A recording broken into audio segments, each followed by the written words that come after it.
یو محترم پوښتنه کړې ده، وایي د نارینه‌و دپاره تنګ لباس اغوستل جواز لري که نه؟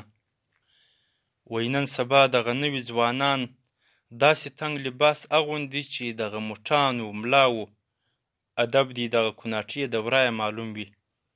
ایا داسې تنګ لباس د نارینه‌و دپاره څه حکم لري؟ محترمه، لکه څنګه چې د ښځو دپاره تنګ لباس حرام دی په اسلام کې جواز نه لري، همداراز د نارینه‌و دپاره هم تنګ لباس اغوستل جواز نه لري. او بله وجه یې د قباحت دا هم ده چې دا یو قسم د کفارو سره مشابهت دی. د کفارو نارینه هم تنګ لباس اغوندي چې اندامونه یې د ورایه معلوم وي. نو باید د مسلمان د تنګ لباس څخه ځان وساتي. رد المحتار 5 ټوکه و صفحه 234، همداراز احسن الفتاوی 6 ټوکه و صفحه 250.